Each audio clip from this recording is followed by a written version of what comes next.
어떤 사람이 자기 자신이 좋아하는 누군가를 정해진 장소에서 만나서 어디 좋은 곳에 가기로 약속을 했습니다.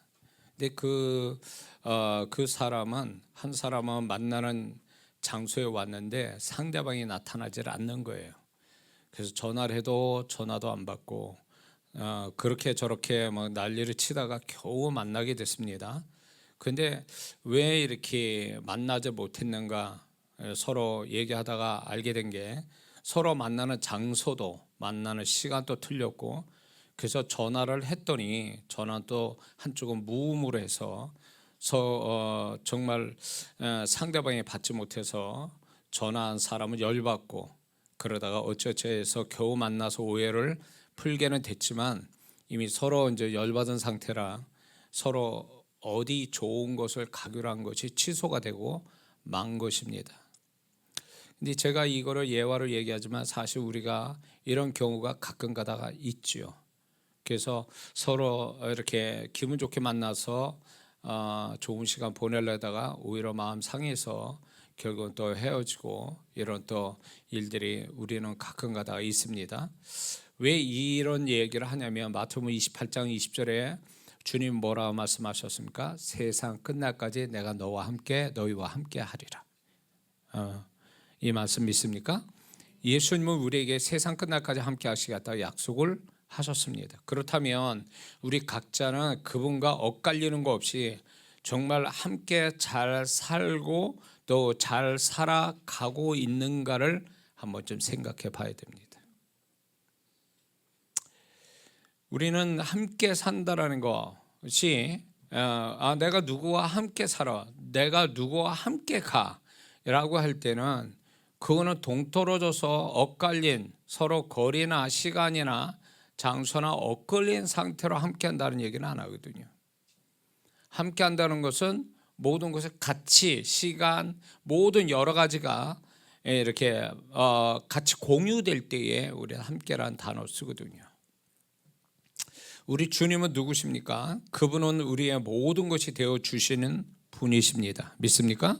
주님은 우리가 찾는 좋은 것을 다 가지신 분이십니다. 믿습니까? 우리 위해 생명까지 주신 주님은 우리 위해 모든 것을 선물로 주실 수 있는 분인 것을 우리는 확신합니다.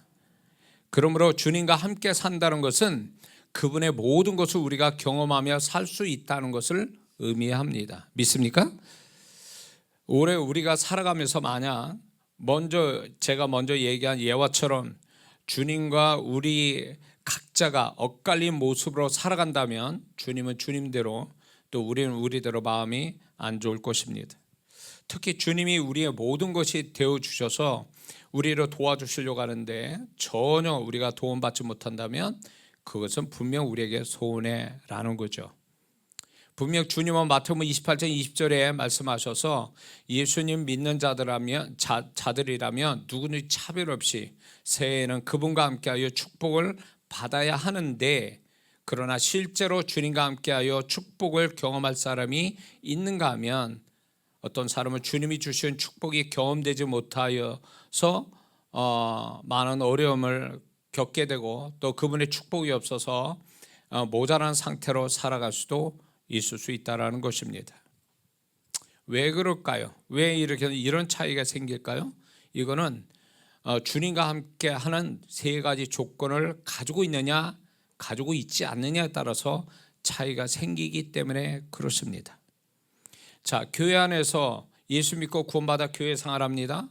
그러나 지금부터 얘기할 이 세 가지 조건, 주님과 함께하는 이 세 가지 조건이 있느냐 없느냐에 따라서 그 사람이 착하게 살든 그렇지 않든 간에 그분의 손길을 많이 볼 거냐 못 볼 거냐를 결정한다는 거예요. 세 가지 조건이. 그래서 여러분들이 이 말씀을 잘 들을 필요가 있습니다. 이 안을 살아가는 동안에 첫 번째는 주님과 같은 방향으로 가야 한다는 첫 번째 조건이 충족되어야 주님의 축복을 경험할 수 있다는 것입니다. 다시 얘기합니다. 주님과 같은 방향으로 가야 한다라는 이 첫 번째 조건이 충족되어야 주님의 축복을 경험할 수 있다는 것입니다. 자, 비유로 우리가 기차라면 주님은 기차가 다닐 수 있는 레일로 비유될 수 있습니다. 그런데 분명한 것은 기차는 레일 위에 달려야 안전하고 가야 할 방향대로 갈 수 있고 원하던 목적지까지 갈 수 있습니다. 만약 기차가 레일이 아니고 다른 길로 간다면 그 기차는 망하는 것입니다. 원하던 목적지에 도착할 수도 없을 것입니다. 그렇죠? 상식적인 얘기죠. 그러므로 주님이 이끄시는 레일 위에 가는 것이 아니라 자신이 정한 대로 간다면 그것은 이미 문제를 안고 시작하는 것이라는 것입니다. 자, 그런데 기차가 레일 위를 달린다 해도 부산 갈 기차가 만약에 부산 갈 기차가 호남 쪽으로 레일 위를 기차가 달린다면 그것은 헛수고하는 것이라는 것입니다. 그러므로 우리가 그분 안에 산다 해도 그분이 이끄시는 방향으로 가야 안전하고 여호와 이레를 만날 수 있다는 것입니다. 헛수고하지 않을 수 있다는 것입니다. 하나님이 책임져 주시는 은혜가 있다는 걸 우리는 잊지 말아야 될 줄 믿습니다. 여기에서 많은 성도분들이 착하게 살면 그냥 다 되는 거 아니냐? 아니요. 착하게 산다고 되는 문제가 아니라는 거예요. 예수 믿는 사람은. 그분이 왜 계십니까? 그분이 왜 함께 하세요? 그분이 우리의 모든 걸 주도권을 가지고 이끌어 가시는데 그분에 따라서 살지 않으면 내 착함도 인정 못 받고 내 착함이 축복도 되지 못한다는 거죠. 이스라엘 백성이 광야 생활했던 이스라엘 백성이 가나안 땅 들어가기 위해서 하나님이 그들을 이끌어 가는데 나침반 하나도 없는데 그 광야를 이끌어 가는데 그들의 착함 가지고 이끌어 주셨습니까? 그들이 가는데 착한 사람만 이끌림 받고 악한 사람은 뒤로 빠지고 그랬습니까? 이스라엘 백성이? 그게 아니잖아요. 분명한 사실은 하나님의 인도함대로 하나님이 이끄시는 방향대로 가지 않으면 착하건 안 하든 간에 망하는 자가 되는 거죠. 하나님이 이끄시는 대로 그 방향대로 흘러가지 않으면 그 사람은 아무것도 보장을 받지 못하는 존재가 된다는 것입니다. 근데 예수 믿는 사람 착각하는 게 뭐냐? 구원받아서 교회만 다니면 다 된다라고 생각해요. 교회 다니는 건 잘하는 거지만 교회 다니는 것이 그 사람의 인생과 신앙의 전부는 아니에요. 잘 들으셔야 돼요. 교회 다닌다는 것이 그 사람의 인생의 전부가 아니라는 거예요. 그거는 일부에 지나지 않다라는 것입니다.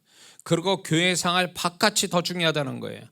교회 생활의 바깥에서 어떻게 그분의 이끄시는 방향대로 흘러갈 거냐 말 거냐는 교회 바깥에서부터 시작이 되는 거예요. 근데 이거를 중요하게 여기지 않고 그냥 교회 다녔어. 미국 같은 데는요, 한인교회를 가도 그렇고 미국 교회 웬만한 교회는 주일밖에 예배 안 드립니다. 주일날만 예배 드려요.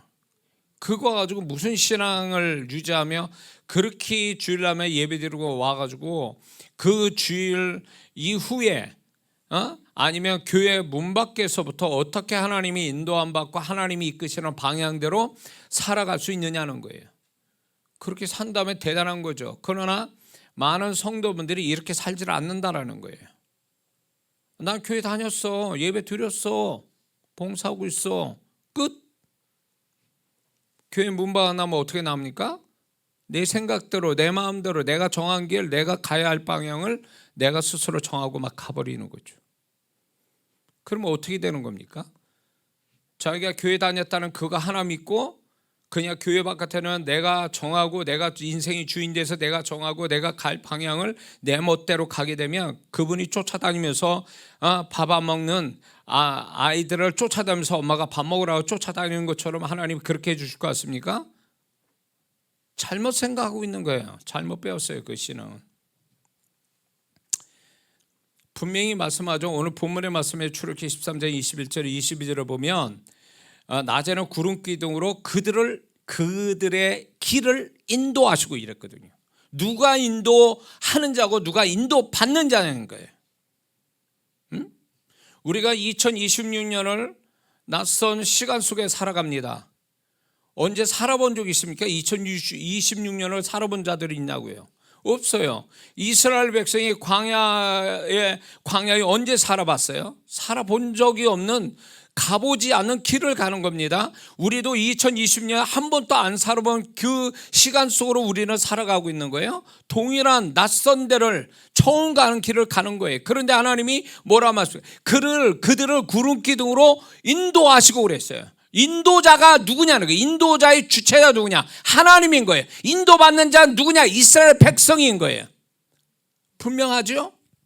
그처럼 우리가 이 안을 살아갈 때 누가 나의 인생을 이끌어가고 누가 이끌림 받아야 될 사람인가는 명확한 거예요. 그런데 이 사실을 안 믿습니다. 내가 계획을 세우고 내가 결정했으니까 하나님 와서 도와주셔야 된다라는, 그 다음에 하나님의 손길인 걸로 생각해요. 아니요. 그럼 인생 끝나는 거예요. 자기 멋대로 가보지도 않는 길, 자기 혼자 알아서 간다고 막 가는 거와 똑같은 얘기가 되는 거죠. 이스라엘 백성은 나침반 하나 없이 처음 가보는 광야에서 하나님이 구름기둥 불기둥으로 인해서 그들을 안전하게 갈 길을 방해 잃지 않고 갈 수 있었고, 그것으로 그들은 40년 광야 생활을 잘 살았습니다. 그분의 인도하심대로 살 때 그들은 하나님으로부터 양식을 얻었고, 하나님은 그들을 불뱀을 막아주셨고 사막 열악한 환경에서 영향받지 않고 살았습니다. 그것은 다 하나님이 이끄시는 방향대로 흘러갔기 때문에 그렇습니다. 잠언서 16장 9절 사람의 마음으로 자기 길을 계획할지라도 그 걸음을 인도하는 자는 여호와시니라. 잠언서 20장 24절에 사람의 걸음은 여호와께로 말미암나니 사람이 어찌 자기 길을 알 수 있으랴. 여호와께로 말미암는다 그랬어요. 그 걸음을 인도하시면은 여호와라고 분명히 하나님 말씀하고 있죠. 그런데 우리는 착각하는 게 내가 인생의 주체자인 것처럼 내가 모든 걸 우선으로 여기고 내가 모든 걸 결정한 다음에 내가 갈 방향을 정해놓으면 하나님이 그 다음에 와서 나를 도와주는 식의, 이런 식의 순서가 바뀌는 이것이 결국은 위험한 모습이라는 거죠. 이스라엘 백성이 광야길을 한 번도 가보지 않은 길을 지 멋대로 간다고 쳐보세요. 우리 갈 수 있어. 그러면 어떻게 되는 겁니까? 구름기둥 불기둥이 있겠습니까? 양식이 있겠습니까? 불뱀을 막아줄 수 있겠습니까? 물을 제대로 먹을 수 있겠습니까? 그 사막에 사는 족속들과 어떻게 피해서 살 수 있겠냐, 그거예요. 근데 만약에 이들이 교만해서 그렇게 한다면 결국 그거는 뭘 얘기하냐면 죽음을 자초하는 거죠. 하나님은 그러기를 원치 않는데, 우리가 이 한 해를 살아가는데 정말 거듭 말씀드리면 한 번도 안 가본 길을 가는 거예요. 2026년에 우리 생에 있어 본 적이 있었냐고, 살아본 적이 있었냐고, 없거든요. 그거 놓고 우리는 한 번도 살아보지 않는 그 시간들, 그 삶을 지금 살아가고 있지 않습니까? 그러면 이 모든 것이 우리는 잘 인도받아서 갈 방향을 잘 그분이 이끄시는 대로 그 방향대로 흘러가야 안전한 삶이 되고, 그 안전한 삶 속에 여호와의 일을 만나게 된다는 걸 잊지 말아야 될 줄 믿습니다. 내 삶에 살아봤더니 아무것도 없더라, 고생뿐이고 슬픔뿐이고 수고뿐이더라, 결과는 없다. 그러면 답은 딱 하나예요. 그분이 이끄신 대로 살지 않았다라는 거. 하나님은 믿는 자의 삶을 가면 갈수록 잘되게 하시지 망하게 하신 분이 아니거든요. 믿습니까? 근데 왜 살아가면서 잘 되는 게 아니라 더 안 되고 더 풍성해지는 게 아니라 더 모자라지고 이런다면 생각해야 돼요. 근본적인 생각을 해야 될 게 뭐냐면 하나님이 나를 이끌어가고 그분이 나를 가야 할 방향을 그 방향을 제시하고 이끌어가는데 그걸 놓친 거죠.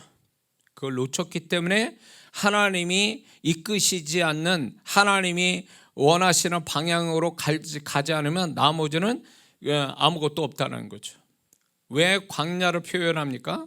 이스라엘 백성을 왜 광야로 하나님의 광야 생활을 그렇게 펼쳐놓고 얘기하시냐고요. 광야가 어떤 데입니까? 살 수 없는, 사람이 살 수 없고 모든 것이 모자르고 메마르고 그리고 자칫 잘못하면 죽을 수도 있는 현장이 광야예요. 그렇다면 우리가 살아가는 삶이 어쩌면 광야 같은 거예요. 광야 같은 삶을 하나님의 보호하심을 받고 그분이 주시는 축복으로 살아가려면 그분이 이끄신 대로, 그분이 이끄시는 방향대로 살아야 되는 건 그건 절대적 의무죠. 믿습니까? 그게 없으면 안 되는 거죠. 그런데 사단은 이 한 해를 내 마음에 정한 대로 그 방향으로 가게 하려고 우리의 마음을 유혹합니다. 그리고 하나님이 이끄시는 방향대로 가는 것은 당장 손해보는 것처럼 속이게 합니다, 사단이.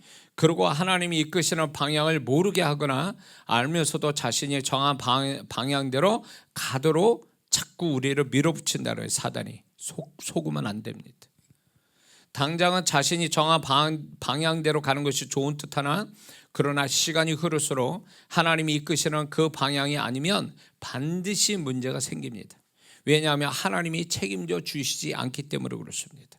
그래서 나중에 후회할 일을 많이 하게 되는 거죠, 뒤늦게.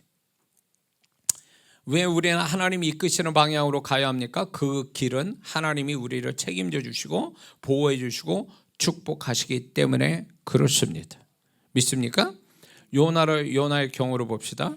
요나는 하나님이 원하시는 니느웨 방향으로 그가 간 것이 아니라 반대 방향인 다시스로 가려고 했을 때 그가 만난 건 뭐였어요? 풍랑, 사람들에게 버림당함, 그리고 결국은 바다에 던지우는 것.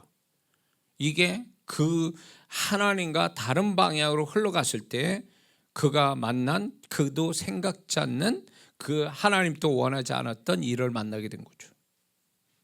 이건 극단적인 어떤 하나님 방향대로 가지 않을 때 오는 극단적 사례입니다. 그렇습니다. 정말 믿는 자가 똑똑하다는 것은 하나님의 마음을 알고 하나님이 이끄심을 아는 자가 지혜로운 자고 똑똑한 사람이지, 상황 잘 알고 자기가 똑똑하다고 지혜로워서 자기 스스로 결정하고 선택하는 게 그게 똑똑한 사람이고 지혜로운 사람은 절대 아니에요. 이게 그러니까 개념이 달라요. 예수님 사람의 지혜로운 자는 하나님을 아는 자가 지혜로운 자지, 믿습니까? 그냥 자기가 하고 있는 거, 상황을 인식을 잘한다고 그게 지혜로운 게 아니라는 거죠. 누군가 주일날 교회에 오는 방향이 아닌 다른 곳으로 핸들을 틀어서 세상 사람 만나고 자기 즐거움을 위한 방향으로 그 길을 간다면 그 방향에서 만나지는 어떤 것도 하나님이 책임지시지 않습니다. 왜 그렇습니까? 하나님이 이끄시는 방향이 아니기 때문에 그렇습니다.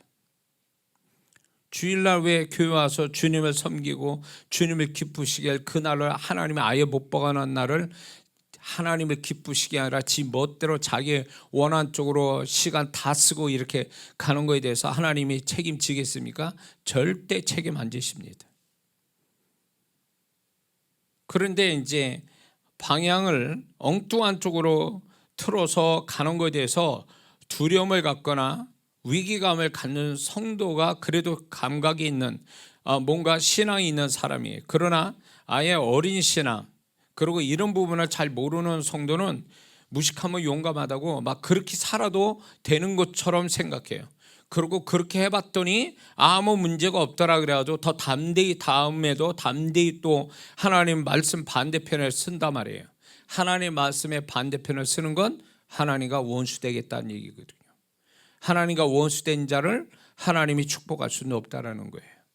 그러므로 우리가 생각할 때 정말 하나님 말씀대로의 방향이냐 아니면 하나님 말씀 반대편에 서서 내가 하고 있는가를 잘 살펴봐야 돼요. 어떤 사람은 세상 그런 어떤 환경이나 다른 사람 말을 들어주고 또 그런 입장 봐준다고 하다가 말씀을 딱 들여다보니까 말씀 반대편에서 하고 있는 짓이에요, 그게. 그러면 하나님 책임 안 지시죠. 축복할 수가 없습니다. 근데 많은 성도분들이 이렇게 사는 거에 대해서 그게 정상인 것처럼 생각해요. 그래서 하나님 앞에 제 사정 아시죠? 제 입장 아시죠?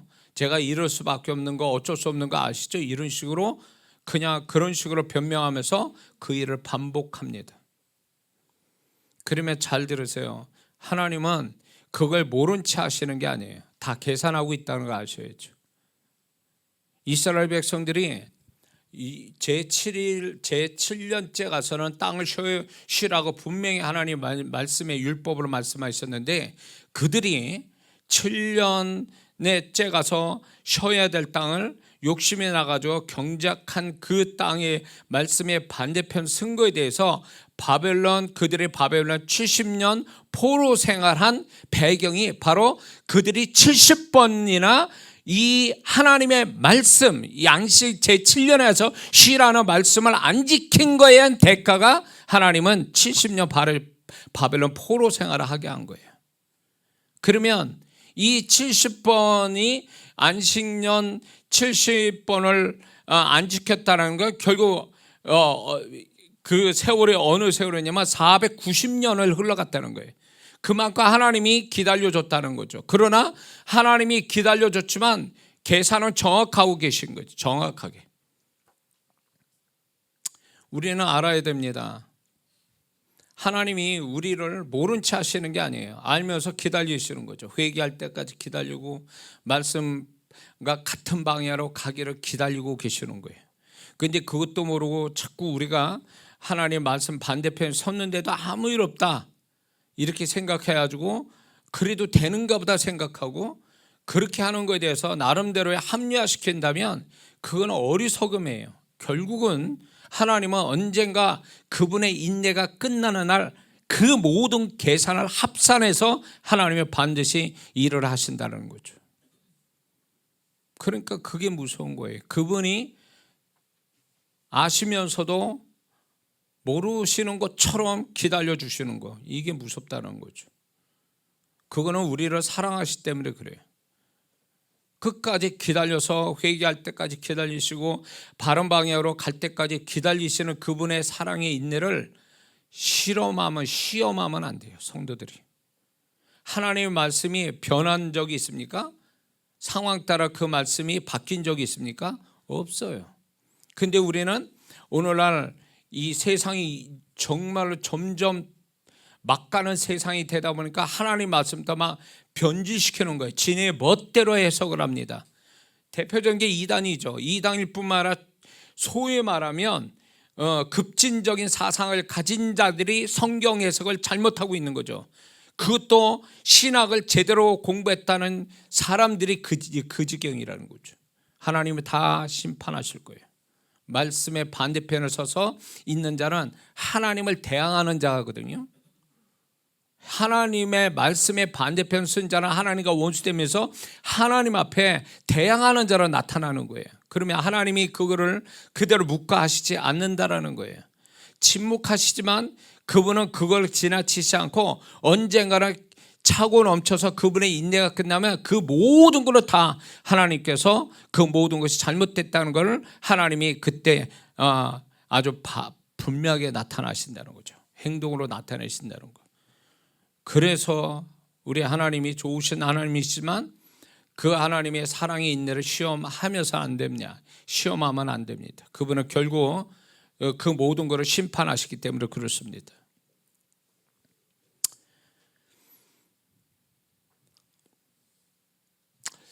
당장 하나님이 이끄시는 방향이 피곤하고 힘들고 손해보는 것 같아도 장래라 하시는 하나님을 신뢰하고 하나님이 이끄시는 방향에 그분의 증거로 보았다면 뒤돌아보지 말고 그 길로 달려가야 됩니다. 그것이 내 삶과 장래를 보호받는 축복받는 비결인 줄 믿습니다. 로마서 8장 14절에 하나님의 영으로 인도함 받는 그들은 곧 하나님의 아들이라. 잠언서 23장 17절 18절 내 마음으로 주인의 형통을 부러워하지 말고 항상 여호와를 경외하라. 정령이 네 장래가 있겠고 내 소망이 끊어지지 아니하리라. 이렇게 말씀합니다.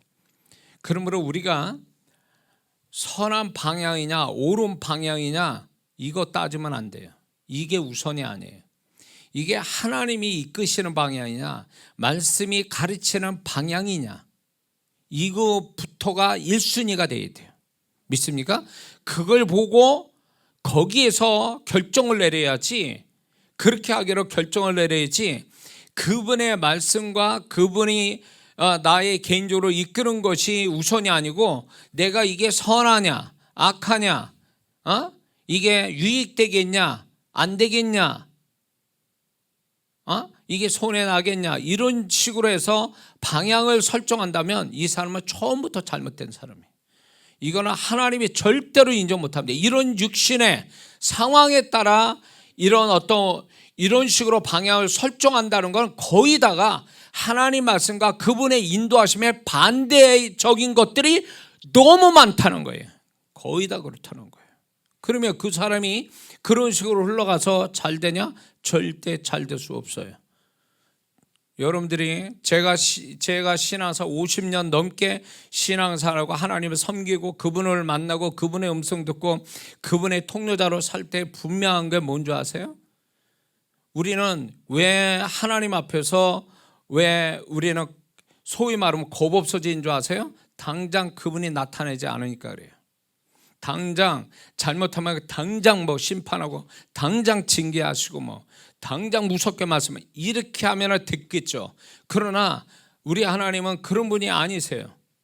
우리를 끝까지 사랑으로 우리를 끝까지 기다려주고 우리를 기대하시고 이런 분이시기 때문에 시간이 걸리는 거예요. 시간을 두고 하나님은 나를 그렇게 기다려 주시는데 이거를 모르는 거죠. 이거를 악용하는 거예요. 해도 괜찮은데 아무 일도 없는데 하나님이 용납하시는 거, 괜찮다고 하시는 거가 이런 지 멋대로 해석을 해요. 그거는 잘못된 생각이에요. 하나님이 길이 참으심을 그거를 가볍게 생각하면 큰일 납니다. 분명히 말씀하면 그분은 반드시 계산할 카운트다운을 하고 있다는 거예요. 그렇기 때문에 신앙이 좋아지면 좋아질수록 그 사람은 하나님을 사랑하지만 동시에 하나님을 두려워하는 마음도 가질 수밖에 없는 게 바로 이런 부분 때문에 그래요. 그게 신앙생활 정말 잘하는 사람이에요.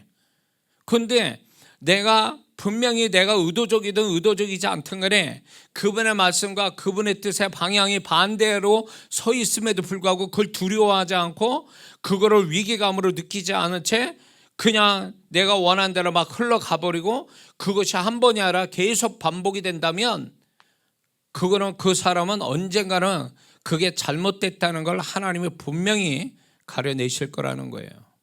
그때 그분이 그렇게 일하실 때 이미 때는 늦는 거예요.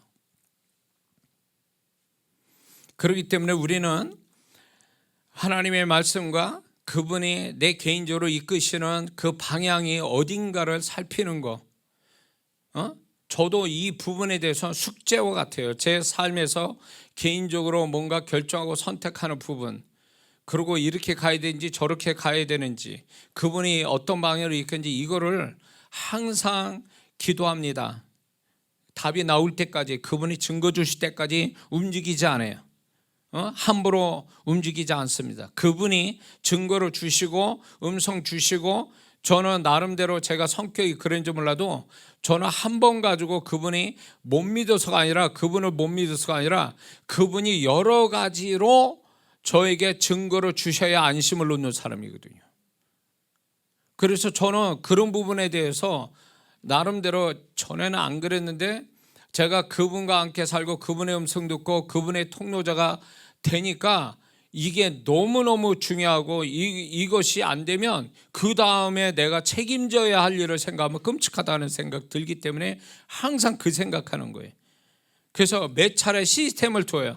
그분이 정확하게 나에게 어떻게 하기를 원하시는지 뭐 여러 가지 영적인 거 외부적인 거 이거 증거를 다 이게 일관성 있게 딱 나면 맞구나, 그분이 그렇게 하라 하시는가 보다, 말씀도 그러니까 그러면 그때 그렇게 움직이거든요. 그렇게 행동하고 그러면 틀림없어요. 그거를 책임져 주시는 그분을 만나게 되거든요. 여러분도 그러게 하기를 주의 이름으로 축원합니다. 두 번째, 주님과 함께 할 수 있는 두 번째 조건은 하나님이 이끄시는 방향으로 간다고 해도 이게 중요해요. 그분과 같은 속도로 가야 된다는 거예요. 같은 속도로. 그분의 때를 맞추는 것이 그분과 속도를 같이 하는 것입니다. 오늘 우리가 읽은 민수기 9장 17절에서 21절 23절을 보면 구름이 성막에 떠오를 때는 진행하고 구름이 머무는 곳에는 진을 쳤고, 그리고 구름이 떠오르지 않는 상태로 이틀이든 한 달이든 1년이든 구름이 성막에 머물 때는 계속 머물러 있었다라는 거예요. 그리고 구름이 뜨면 뭐 이유가 없어, 그냥 무조건 떠날 수밖에 없어요. 밥 먹다 떠나고 뭐 화장실 갔다 떠나고 할 수밖에 없어요. 왜냐하면 그분의 시간에 맞춰야 되니까, 그분의 때에 맞춰야 되니까, 그분의 속도에 맞춰야 되니까 그렇게 할 수밖에 없습니다. 이거를 왜 기록해 놨을까요? 우리도 그분과 함께 살아가는데 방향이 같은 방향을 하는 건 잘하는 거예요. 근데 그게 다가 아니라는 거예요. 그 방향에 같은 속도로 가느냐가 중요한 거예요. 속도가 안 맞으면 여기서부터 문제가 생기거든요. 또 만약에 이스라엘 백성이 하나님이 진행할 때 멈추고 멈출 때 간다면 그분과 속도가 어긋나는 거죠. 그리고 하나님보다 자신이 더 빨리 진행하거나 더디 진행하거나 멈출 때 빨리 멈추거나 더디 멈추거나 한다면 그런 태도는 결국 하나님이 원하시지도 않는 손해를 성도 스스로가 보게 된다는 것입니다. 왜냐하면 우리의 속도가, 우리를 이끄신 주님과 속도가 같지 않기 때문에 그렇습니다. 이런 성도가 있으면 이런 성도를 가끔가다 보게 되는데, 어떤 성도냐면 같이 이제 제가 많은 성도들을 얘기 듣고 뭐 이렇게 저렇다 보면 이런 성도, 우유부단해. 이 사람이 결정장애가 있는 것처럼 분명히 제가 말씀을 들었습니다. 그러면 제가 얘기를 했으면, 몰라서 물어서 얘기를 해줬으면 그걸로 딱 결정하고 딱 움직여줘야 되는데, 그 방향으로 가야 되는데, 이 성도는 그렇게 얘기를 해줘도 그게 맞다라고 하면서도 뭐가 그렇게 머릿속에 복잡한 게 많은지 결정을 못하고 왔다리 갔다리 그 제자리에서 계속 뭐 움직이지도 않고 뭔가 어디로 흘러가는 게 아니라 제자리 걸음하는 거죠. 계속. 그러다가 때를 놓쳐요. 하나님의 속도를 못 맞춥니다. 그래가지고 결국은 하나님의 은혜가 더 이상 오지 않아요. 제가 특히 이제 사업하는 분한테 제가 이런 거를 제가 자주 얘기를 듣고 할 때에, 사업은 이제 사업에서 뭐가 필요하냐면 정확한 때가 중요하거든요. 명분도 중요하지만 때가 중요해. 그러면 이제 그 부분을 본인이 잘 몰라서 저한테 물을 때 제가 그 얘기를 하고 쫙 들어보면, 이거를 하나님의 시간이, 하나님의 속도가 어떻게 되는 거냐, 지금 같이 가야 되는 거냐, 뒤쳐져 가는 거냐, 내가 먼저 가는 거냐, 이런 걸 분석할 필요가 있거든요. 그래서 그분과 함께 같은 속도로 얼굴을 마주보면서 이렇게 걷는 이런 속도가 돼야 되는데, 어떤 성도는 막 급하니까 그분이 증거도 주시기 전에 지가 먼저 막 튀어나가 버려요. 그런가 하면 보통 저도 그 실수를 많이 하는데 뒤쳐져 가는 거예요. 뒤쳐져서. 그게 맞는데 이 꾸무적거리다가 뒤쳐져 가가지고 결국 그분의 정확하게 같이 가는 시간에서 오는 은혜와 축복을 경험하지 못하고 후회할 일들을 제가 많이 경험하거든요. 그러니까 같은 방향으로 가는 건 좋은데 그 방향이 속도와 같아야 그 방향에 또 거기에 축복이 있는 거죠. 근데 많은 성도분들이 이걸 모른다는 거죠. 다음에도 또 기회가 있겠지. 그거는 이미 그분의 속도에 못 맞추고 뒤쳐져 가는 자와 똑같은 거예요.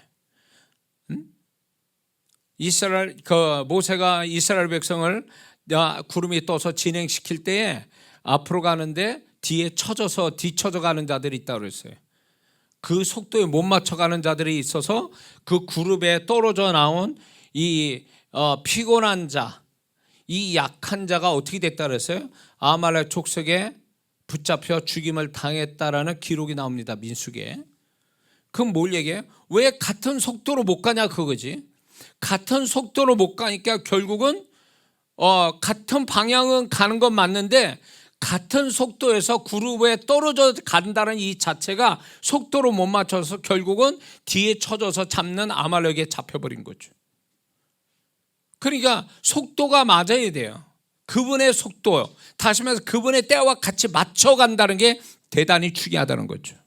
그래서 이 주의를 지키고 예배 시간 지키고 뭐 기도 시간 지키고 이게 다 뭐냐면 그분과 같은 속도로 가기 위한 예행 연습이라는 거예요. 공식적인 때가 있잖아요. 공식적인 하나님이 주일날 우리 교회 10시 20분이면 10시 20분이 하나님과 같이 가는 시간이에요. 근데 이 공식적인 여기도 못 맞추는 사람은요, 개인적으로 하나님이 그 사람을 개인적으로 이끄시는 속도가 있거든요. 그분의 시간이 있고 그분의 때가 있단 말이에요. 이거를 맞춰야 되는데 공식적인 때도 못 맞춘 사람이 그 비공식적인 개인적으로 자기에게 이끄시는 그분의 속도에 맞춰서 가겠느냐 하면 못 맞춘다는 거예요. 대부분 못 맞춰가요. 뒤쳐져 가든가 앞서가 버리든가. 그래가지고 당하지 않아도 될 일을 당해버리고 뒤쳐져 가는 바람에 얻을 것도 못 먹고 얻지도 못하고 이런 경우가 생기는 거죠.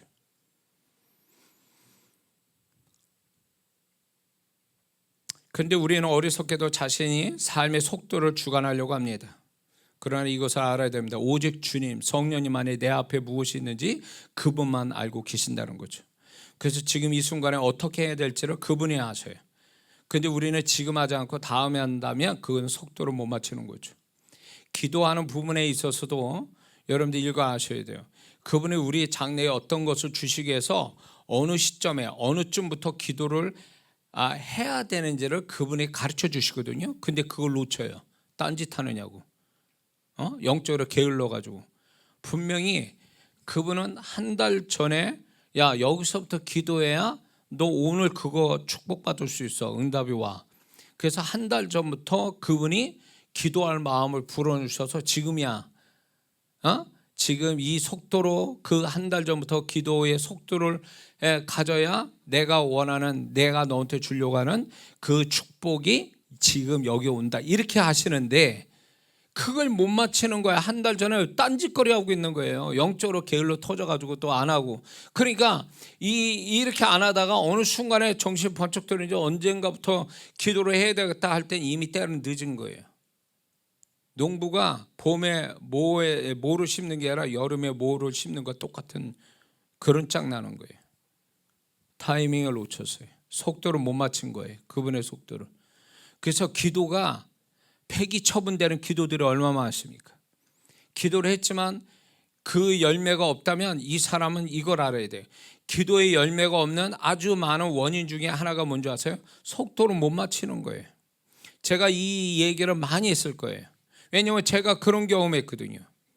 그분이 기도 응답의 어떤 시점을 놓고 나보고 기도 이쯤에서 이때부터 기도하라고 시작했는데 그때가 이제 주님이 기도할 이제 때를 주시고 속도를 맞추게 하시는 건데 안 했단 말이에요. 그러니까 나중에 하니까 아무것도 없어요. 열심히 했는데 아무것도 없어요. 열심히 했는데.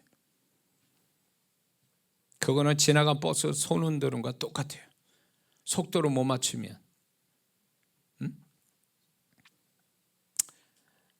하나님이 원하실 때는 사라졌다가 필요치 않을 때는 등장하는 것, 이것도 하나님 속도를 못 맞추는 모습이에요. 그분이 진행할 때와 멈출 때는 다 이유가 있습니다. 그리고 우리는 이것을 분명히 알아야 됩니다. 그분이 멈추게 하고 진행시킬 때가 늦지도 빠르지도 않은 가장 정확한 때, 좋은 때라는 것을 우리는 알아야 됩니다. 내가 원하는 속도로 맞추는 게 아니에요. 30km, 60km 내 마음대로 하는 게 아니에요. 그분이 원하는 속도, 그분이 원하는 때를 맞춰서 가는 것이 이 사람이 그분과 같은 방향, 같은 때, 같은 속도로 간다면 이건 뭘 해도 그분은 책임져 주시는 축복이 따를 수밖에 없어요. 근데 이게 방향도 틀려, 방향이 틀려버리니까 틀린 데다가 때도 못 맞춰. 그러면 아무것도 손에 잡히는 게 없어요. 그러면 이 사람은 뭐냐? 자기가 수고한 것만 가지고 겨우 살아가는 거예요. 교회를 다니면서도. 그분의 그 방향도 아니고 그분의 속도도 못 맞추고 이렇게 되면 문제가 많죠.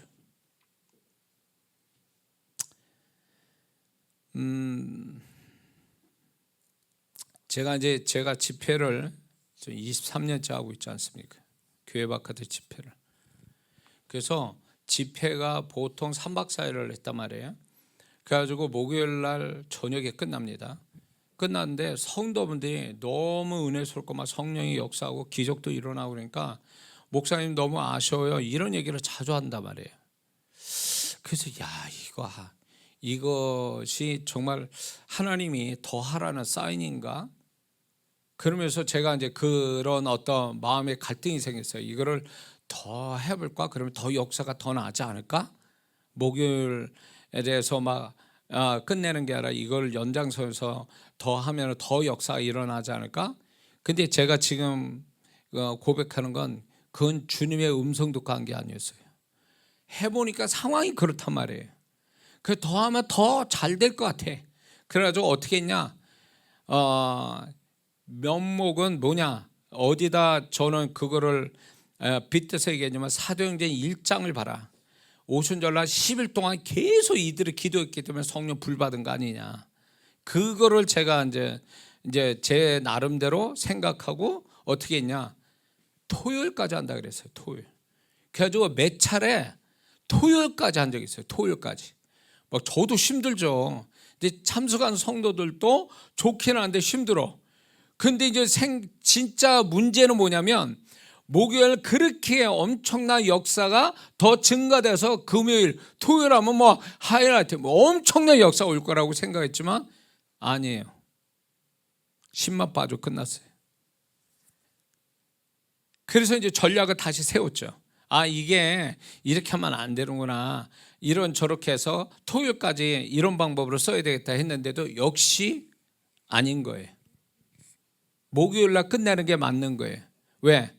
하나님은 그 목요일날 끝내는 게 그분의 속도고 그분의 때였던 거예요. 더 이상 지나가는 건 그분이 바라시는 속도도 아니고 움직임도 아니었단 말이에요. 때도 아니었단 말이에요. 그러니까 그분이 보증을 안 해주시는 거예요. 10만 드리고 끝나버렸어요. 10만 드리고. 회개했죠. 내 생각만 믿고 비유로 드는 것이, 성경 말씀을 비유로 든 게 그게 맞는 비유였지만 그것도 아니었고, 성도분들의 호응에 의해서 또 일어난 현상에 그거를 봤기 때문에 더 나타날 거라고 생각했지만 뚜껑을 열어보니까 아니더라, 그 얘기예요. 회개했습니다. 하나님, 제가 하나님의 목요일까지 하기를 원해서 여기서 딱 멈추게 하는 건데 제가 진행시킨, 제 멋대로 멈추게 한 거를 제가 진행시킨 저의 죄를 회개한다고. 그러니까 저는 여기서 절실히 느낀 거예요. 그분이 끝내랄 때 딱 끝나야 진행할 때 진행하고 멈출 때 멈춰야 되는데 저는 그 타이밍을 내 마음대로 그냥 연장시키고 멈추고 내 멋대로. 그러니까 성령의 역사가 안 일어나는 거예요. 저는 24년 집회를 하면서 주님이 저를 가르치신 거예요. 어떻게 해야 그분의 맞춰진, 그분의 도구가 돼서 그분의 역사하는 것이 어디까지인가를 그거로 훈련받았거든요. 그래서 지금은 안 속지, 뭐 성도분들이 뭐 더 해달라고 아니요, 주님이 여기까지면 여기까지예요.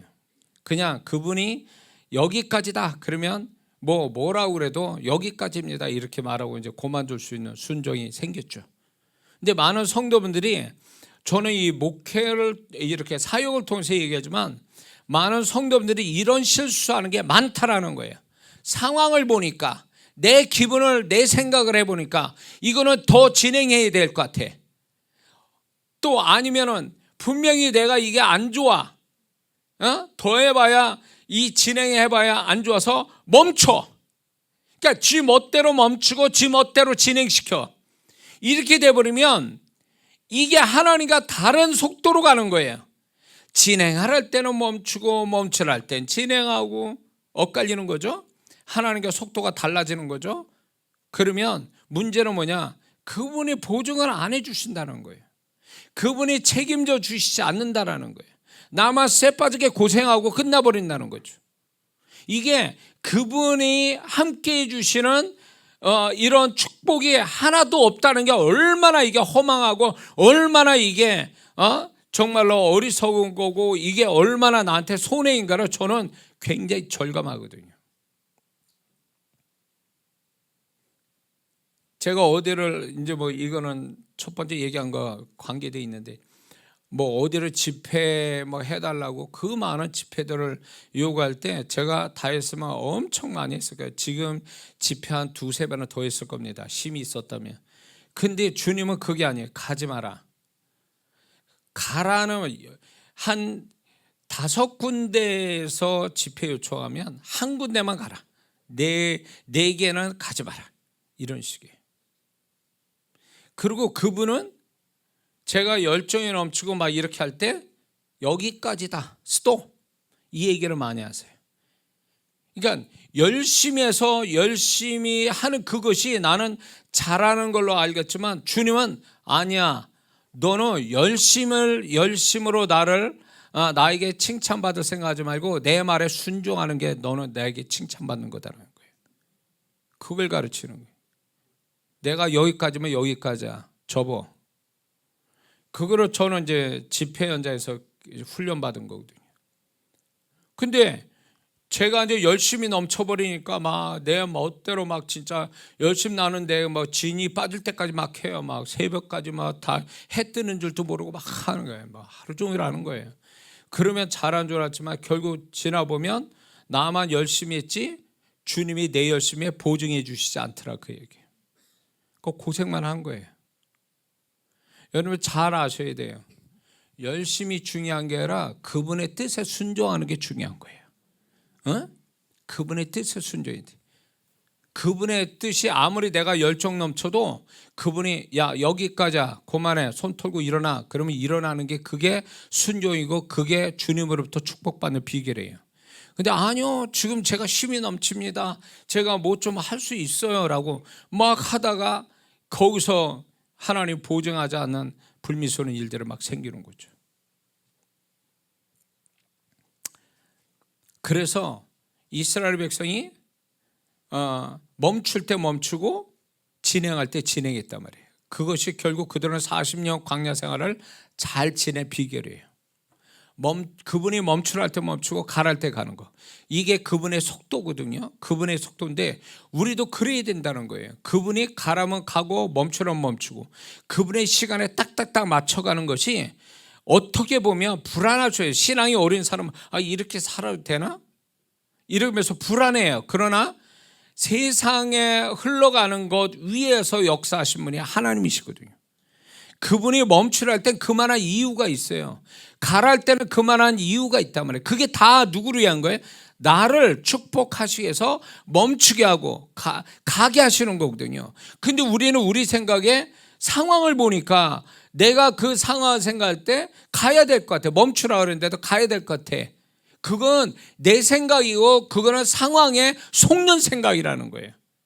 그분이 정확하신 분이에요. 그분이 가랄 때 가는 게 맞는 거예요. 멈추랄 때 멈추는 게. 근데 이 잘난 척하고 자기가 똑똑한 척하고 상황을 자꾸 앞세워 가지고 그렇게 막 하다 보면 이게 아니라는 거를 한 번 경험해서 아니라는 걸 알면 두 번 하지 말아야 되는데 이거를 깨닫지 못하니까 이 일을 계속 반복하는 거예요. 그래서 고생은 하는데 결과는 없어. 이게 왜 그러냐? 하나님이 멈추랄 때 멈추지 않고 가랄 때 가지 않는 거예요. 그러니까 결국 하나님과 같은 속도로 가는 게 아니라 지 멋대로 속도로 자기 마음대로 조절을 하니까 결국 이런 사단이 나는 거죠. 무슨 얘기인지 이해가 되시죠? 세 번째, 올 한 해 우리가 주님과 함께 하기 위한 세 번째 조건은 뭐냐? 그분과 소통하며 사는 거예요. 이 소통이 주님의 존재와 손길을 풍성하게 보게 하는 결정적인 것입니다. 에녹과 노아 이 두 사람이 세 가지 공통점이 있습니다. 그건 뭐냐면 첫 번째는 육신적으로 충만하고 세속적이고 죄악이 넘치는 현실 속에 그들은 살았다는 것입니다. 그것은 하나님과 동행하기에 아주 불편한 상황 속에서 살았다는 것을 의미합니다. 오늘날처럼. 그리고 두 번째는 그 두 사람은 그런 속에 살았음에도 불구하고 하나님과 동행하는 사람이었다는 것입니다. 그리고 세 번째는 그들은 결국 결과가 에녹은 죽음을 경험하지 않고 천국에 가는 영광을 얻고, 노아는 하나님의 물의 심판에 살아서 두 번째 새로운 인류의 조상이 되는 영광을 얻게 되죠. 여기서 우리가 알아야 될 것은 그들이 하나님과 동행한 특징은 방향과 속도도 있지만 그분과의 소통과 대화를 가졌다라는 게 공통점이에요. 또 이것은 간구한다, 하나님께 뭘 구하는 간구하는 거고 다른 형태의 하나님과의 관계를 의미하는 것입니다. 여기서 동행했다라는 뜻이 뭘 얘기하냐면 하나님과 생활했다는 뜻이에요. 어느 상으로 보면 동행했다라는 것은 그때 문화로 비춰보고 언어적으로 해석해 볼 때 하나님과 생활했다는 거예요. 생활. 그 말은 뭐냐면 일상을 나누고 서로 생각과 감정을 공유하며 공감을 했다는 뜻이에요. 이게 같이 생활했다는 뜻이. 이해가 되십니까? 그러니까 동행한다는 게 바로 그런 말이에요. 그러니까 오늘날 성도분들이 방향과 속도가 같다 할지라도 그분과 사귐, 그분과의 어떤 같이 공유하고 공감하는 그런 거, 그분과 공유와 공감을 갖지 못한다면 그는 온전히 주님과 함께하는 삶이 아니라는 걸 얘기하는 거예요. 다윗의 인생이 자신의 노력만으로 된 것은 아니죠. 함께 하신 하나님과의 대화, 소통이 결국 그의 인생을 빛나게 했습니다. 시편은 그의 고백, 나눔, 친밀함, 소통을 표현하고 있죠. 하나님 앞에. 그래서 사무엘 상하에서 보면 그의 생애를 보게 되는데 거기에서 하나님의 그것이 결국 하나님의 도우심을 풍성하게 오게 하는 비결 중에 하나가 바로 그분과의 소통이었단 말이에요. 그래서 그는 위기의 인생 속에서도 하나님이 붙여준 돕는 사람이 있었단 말이에요. 요나단이 있었고 400명의 사람이 있었고 용맹스러운 부하들이 있었고 정치적인 사람들이 있었습니다. 그리고 그 외에 이제 다윗의 생애를 보면 좋은 상황들을, 다윗을 위한 좋은 상황들에 만나지는 것을 보게 됩니다. 이것들은 결국 이런 걸로 인해서 다윗이 이제 하나님과 사람 앞에 존귀함 받게 되죠. 그 비결 중에 하나가 뭐냐면 그는 시편을 통해서 알 수 있듯이 하나님과 소통하며 사는 것을 어떤 누구보다도 깊이 있게 했다는 거예요. 근데 이것을 하나님이 기뻐하신다는 거죠. 이런 모습을. 근데 우리는 기도를 어디에 맞습니까?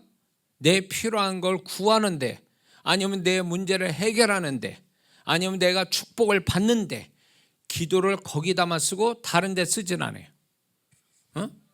그분은 나의 모든 걸 함께 나누는, 내 인생을 진짜 동고동락하는 그분으로서 함께 해주기를 원하는데 나는 그분을 하나의 내 필요의 도구로서만 생각해서 그분을 찾는다는 거죠. 그러니까 이런 성도가 결국은 자기가 문제가 해결받고 축복받잖아요. 그러면 그 다음 뒤가 아주 안 좋게 태도를 보여요. 하나님 앞에. 딴짓거리 한단 말이에요. 딴짓거리. 전혀 그전하고 다른 사람으로 하나님 앞에 잘못된 모습을 보인다는 거죠.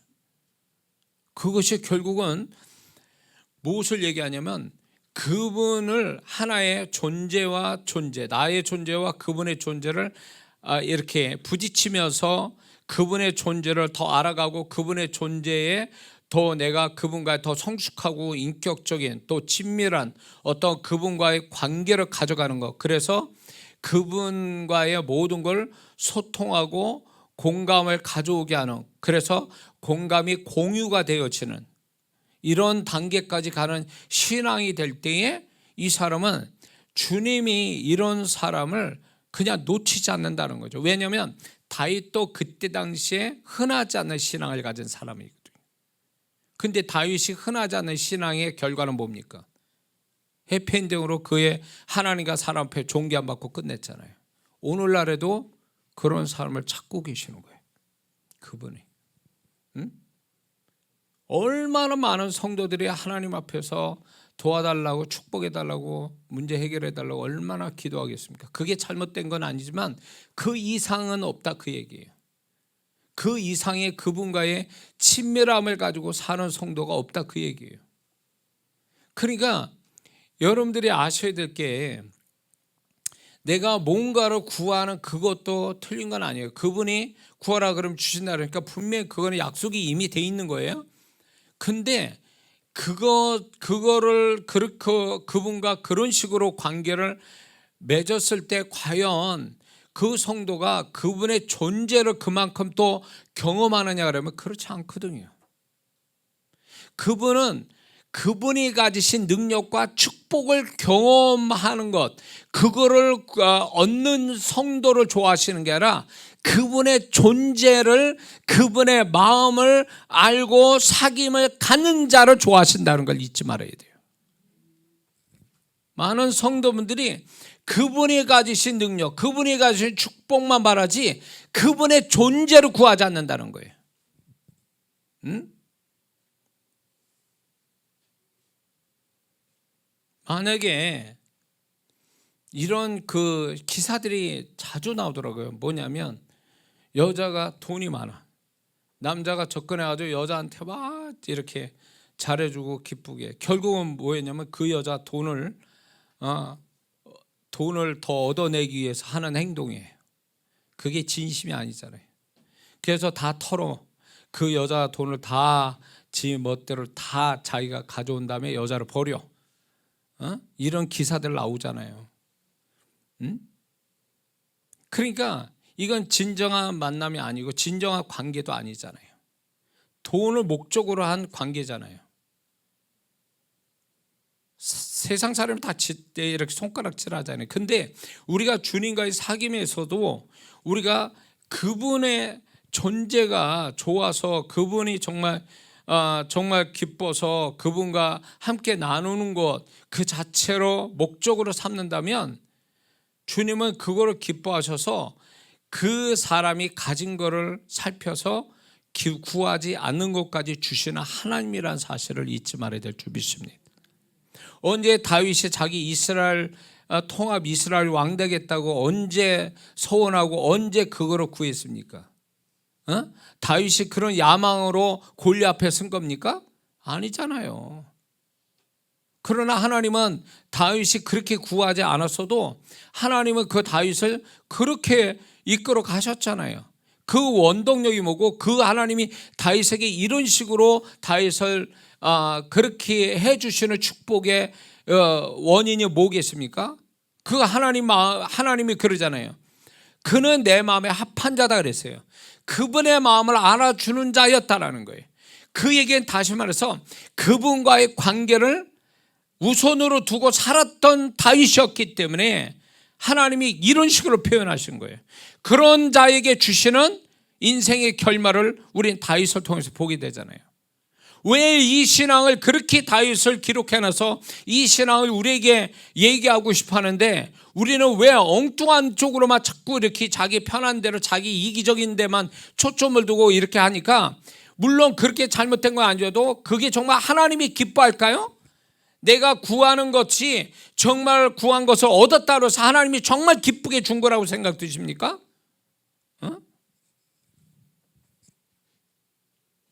우리가 이 안에 살아가는 동안에 그분의 존재, 그분의 우리와 함께 하실 건데, 그분으로 인해서 내가 기쁠 거냐, 나만 기쁘게 하면 되는 거냐, 주님이. 나는 주님을 기쁘게 하는 자로서 살아가는 생각은 있냐, 그거예요. 그분과 같은 방향으로, 그분과 같은 속도로, 또 그분과 함께 나눔으로 살면서 그분을 기쁘게 한다면, 그분은 우리한테 더 풍성하게 나타나시는 주님이 될 줄 믿습니다. 우리는 그렇게 사는 어떤 그런 방향으로 살아보려고, 그런 모습으로 살아보려고 한다면, 우리가 기도하지 않은 것까지 주시는 그분의 그 마음을 우리는 알게 될 줄 믿습니다. 제 아들과 사귐을 가졌을 때도 뚱하고 아무 얘기 안 하면 줄 게 없어. 우리 아들한테. 남자애들은 다 그렇잖아요. 그래서 딸 가진 부모를 모르겠어요. 다 딸이 없어가지고. 딸들은 암캐도 남자보다 좀 부모나 또 아빠한테 잘할 거 아니에요.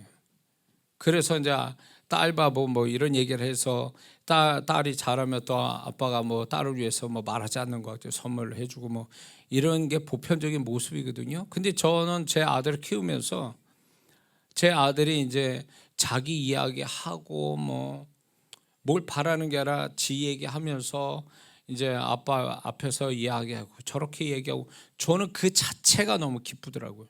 얘가 뭘 달라는 것보다도 뭘 해달라는 것보다 이렇게 아무 얘기도 아니 들어보면 아빠가 들어봐서 사실은 영양가 없는 말들이거든요.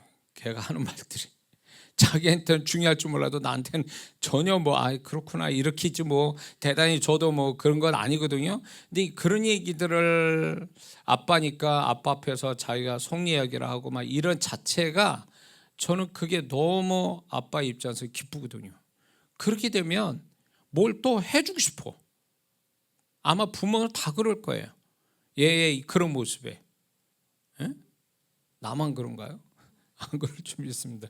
근데 저는 여기에서 제가 이런 모습에서 주님 또 이렇게 하실 거라고 생각이 드는 거예요. 내가 아빠로서 아들한테 그 모습 보며 내가 그렇게 그 아들한테 해주고 싶은 그 마음이 분명 하나님도 그러실 거라는 걸 듣고 저도 실제로 그렇게 해서 축복받은 사람이니까.